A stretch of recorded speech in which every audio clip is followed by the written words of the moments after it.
All right, guys, welcome back. So I've been working on my nesting bowls. So I was thinking about building for form, building for function, making sure that they actually do nest together. So I'm definitely still thinking about that function. But the other thing that I have started developing was the texture. So utilizing the subtractive method with my ribbon tool to get texture on both the interior and the exterior of all three forms. So the next thing that I'm ready to do is get set up to do my underglazing technique. So remember guys, an underglaze is a colored pigment that goes underneath an overglaze. Now, you know we've discussed leaving the underglaze matte if you choose not to put an overglaze on your pieces. However, in this particular circumstance, if I want these bowls to actually be food safe and functional, I'm going to have to put a food safe glaze over them. So in this circumstance, I'm actually going to be utilizing a food safe clear glaze when I get to that point.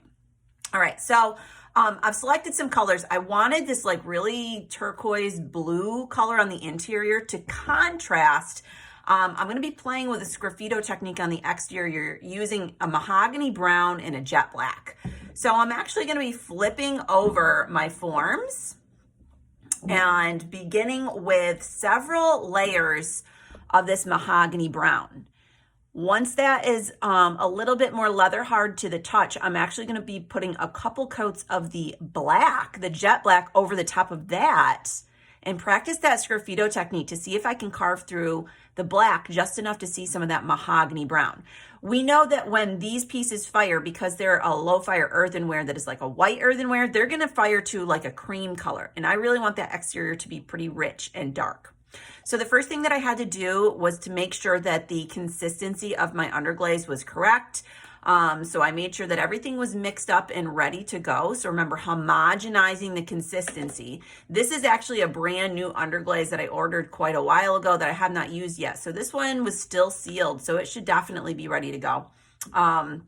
The other ones, like the turquoise blue, I ended up having to reconstitute a bit. So remember guys, if you need to add water to these, number one, make sure that water is clean. Please don't be using dirty like paintbrush water. Number two, add little bits at a time when you're mixing it in to reconstitute it. Don't just dunk a whole bunch in. So I'm gonna go ahead and get started underglazing my pieces. I'm just gonna start with this demonstration utilizing a brush. It's a nice soft bristled brush. I already homogenized the consistency of this underglaze, and I'm gonna begin brushing on the exterior of my form some of this mahogany brown underglaze. I am making sure, even though I've got that texture on the outside, guys, that I'm trying to get in all of those little grooves and crevices that I carved with that mini sculpting tool. So we've talked about utilizing underglazes in the past. Similar to when you're using an overglaze, you do need to work up enough of that material on the surface that it's actually going to last through the firing and be the color and appearance that you're hoping for it to be. So I am going to be working up 3 coats of underglaze on the exterior and interior of these pieces. So I'm going to pause the video here and just continue working on mine, and then I'll come back when I'm a little bit more developed.